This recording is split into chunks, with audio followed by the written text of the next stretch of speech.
Alright, hello and welcome back to another Manchester United Career Mode episode. I thought the last episode was going to be the finale of Season 2, but I had to go do something urgently. But we have done the season, and you might see a little spoiler on the top right as I'm just getting everything prepared again. But basically, I had to go give my parents a lift, and I am now back to give you the overview of the season. It'll be the second of today's double upload. I'm going to just do it as a double upload today because it was meant to be part of one big episode, so I might as well just do it as two. So if you didn't see the last episode, we did beat Nottingham Forest 2-0 in the final game of the season. A good win, a solid win, another clean sheet, which is great. There's 3 clean sheets in a row as well for David De Gea. Maybe he doesn't go this season. I don't know yet. We'll figure it out when we get to next season. Next episode we'll do transfers and all that. And obviously for August. If you didn't see the Premier League though, we did beat Forest, but Liverpool also beat West Brom. So we finish in second place in the Premier League. 2 points short. It was a whole 2-horse race at the throughout the majority of the season. I could guarantee that most of the descriptions of the videos will say we have to do this to catch up with Liverpool, or we have to do that to catch up with Liverpool. In the end, we couldn't catch up with Liverpool. We overtook them for a little bit, but then we bottled it against Chelsea, and Liverpool just made the gap again, and we couldn't close that gap again. So Liverpool win the Premier League. Manchester United finished second this season. Manchester City third, and Arsenal complete the top 4. Chelsea 5th, Wolves 6th, Spurs 7th, West Ham 8th, Villa 9th, and then Burnley complete the top half of the table. Continuing to read down, 11th for Everton, 12th for Crystal Palace, 13th for Southampton, 14th for Leicester City, 15th for Leeds United, 16th for Brighton, 17th for West Brom, and the relegated teams are Fulham, Brentford, and Nottingham Forest. So let's get into what I like to call the overview of the season, the end of the season. We're going to take a look at stats, competitions, leagues around the world, etc., everything. It'll probably be the same length as a normal FIFA Career Mode episode. Usually, I do a massive episode and it's about an hour and a half, but of course, personal things got in the way at first. But we will, obviously, just let this run down now. We've got a couple of transferred players, and as I was saying that, we got our transfer offer for Brandon Williams, who I'm happy to allow to leave. He would do better, flourish better at our club. Benfica is a decent destination, but we will ask for a bit more fundage. I know his max is 13.3, but I'm going to try and push for 14 here.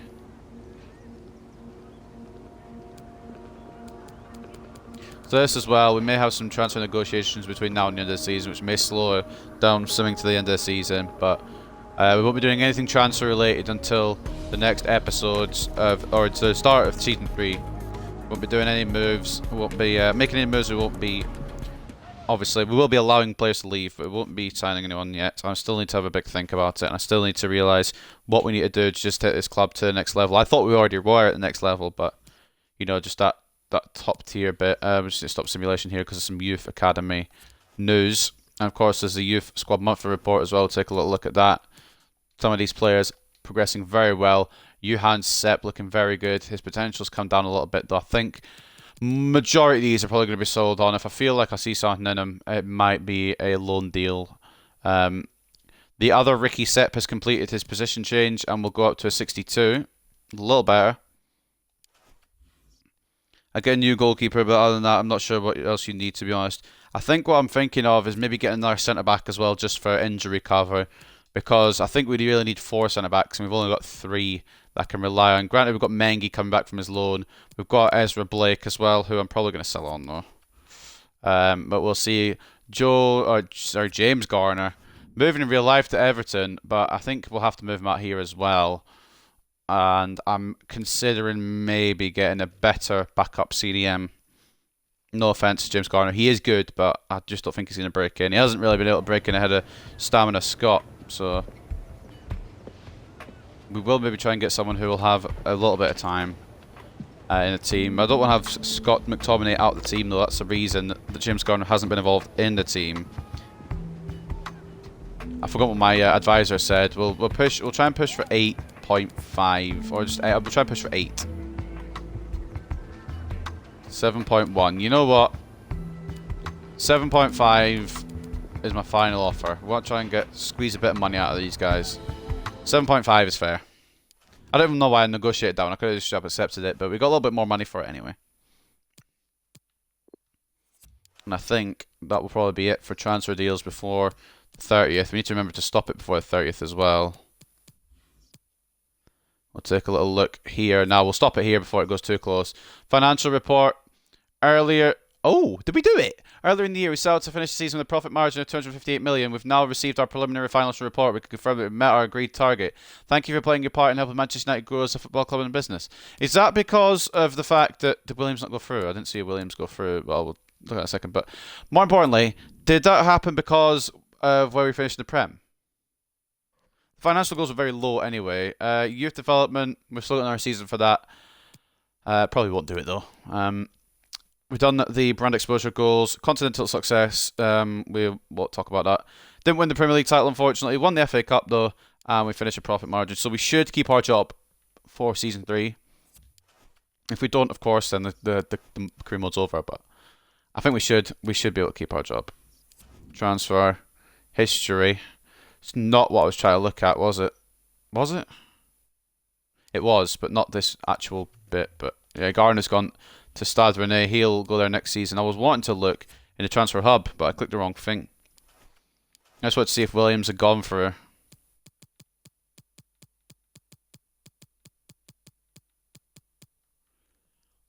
I rejected a move because they couldn't agree negotiations.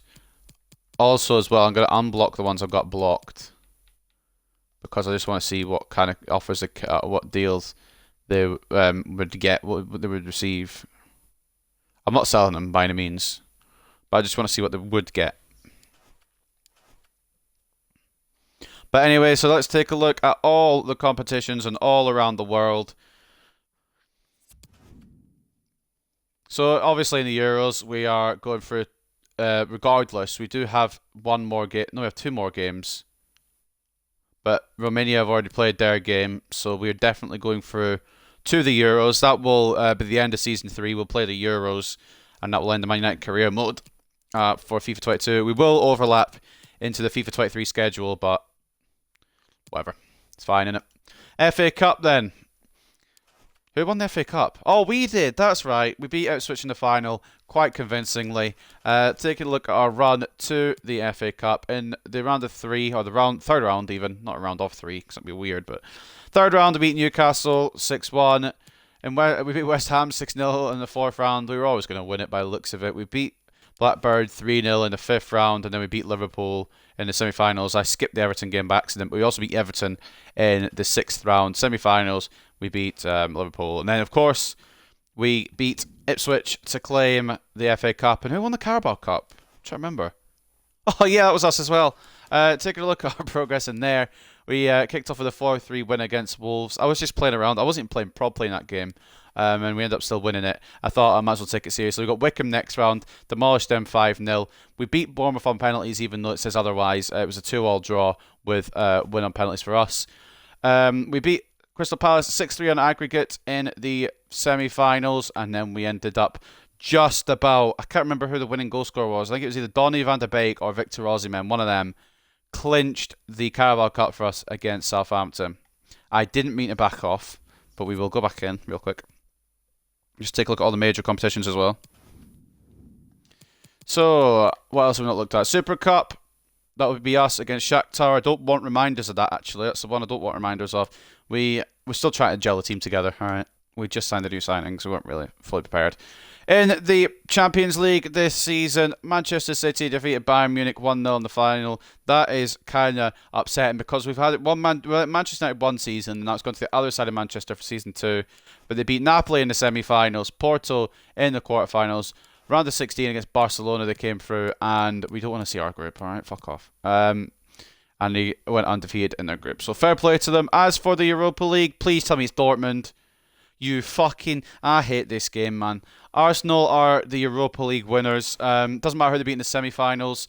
They beat Villarreal in the quarter-finals. They beat Dinamo Zagreb in the round of 16. The preliminary round, they weren't in it. I guess they were just in the Europa League anyway. I forgot Burnley were in it. But Arsenal came top of their group. Only the one loss in the group to Rangers. So the only team... Well, I suppose they lost to us as well in the first leg, but... They lost to Rangers and they lost to us. But... I'll never be able to explain that second leg, and I don't think anyone will ever be able to. The Europa Conference League, however, was won by Anderlecht. They beat Olympiacos on penalties in the semi-finals. They beat Basel in the quarterfinals. In the round of 16, they have not been seen yet. Where are they? Am I blind? They beat Cluj, and in the preliminary round... Were they in the preliminary round? They weren't. They must have been in the group stages, and they come top of their group. They topped their group on 12 points. So fair play to them. Was Spurs in here? I swear I saw Spurs. Wolves. Did I see Spurs? Where was Spurs? They must have been Champions League. Oh, they will have been because they finished top 4 season 1. But Wolves had a good run. Knocked up a Hoffenheim in round 16, however. So I think that's everything covered in that respect. I've backed out of it again, so I hope I'm right. Organisation is 10 out of 10 on this channel, in case you're not aware. Yeah, we've done it all. So, taking a look at the squad report of the players this season. I know that's what you're all interested in. We don't want to look at the Greece squad report. We want to look at the Man United squad report. So, most appearances should be McTominay. And there's, in fact, a tie between McTominay and Alexander. We're really giving him the game time to flourish here, Finlay Alexander, and he deserves every bit of it. We'll get into individual stats very, very soon. McTominay, 60 appearances. Alexander, 60 appearances. Sancho with 53. Guardiola with 51. Bruno with 51 as well. Upamecano, 48. Osimhen, 47, and so on and so forth. And for goals, top goal scorer this season in all competitions was Victor Osimhen. Are you surprised? 24 goals from him in the Premier League, 7 in the FA Cup, 1 in the Europa League, 1 in the Carabao, and 1 in the Champions League as well. What a season it is for him. Bruno Fernandes, 25 goals as well for the season, 17 in the Premier League, 2 in the Carabao, 3 in the FA Cup, 2 in the Europa League, and 1 in the Champions League. Darwin Núñez coming up with quite a few, especially since he was injured a lot of this season. Fair play to him. More in other competitions in the Premier League. Only got 6 in the Premier League. We've got 6 in the Europa League, 7 in the Champions League, and 4 in the Carabao Cup.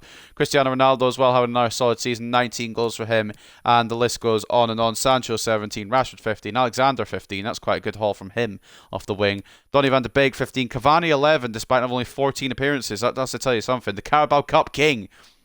Unfortunately, we're waving goodbye to him for season 3. Scott McTominay 10, Elanga 8. The list goes on. Harry Maguire 5 from centre back. And that will do it for goals. Even German Diaz scored in his 1 appearance at Rangers in the Champions League, but that's all we know about him. So, as for assists, the top assister, Finlay Alexander, with a monumental 28 assists. 11 in the Premier League, 7 in the FA Cup, 6 in the Europa League, 3 in the Carabao Cup, and 1 in the Champions League. What a breakout season. I know he obviously had the first season out on loan, but this season he's been at the club.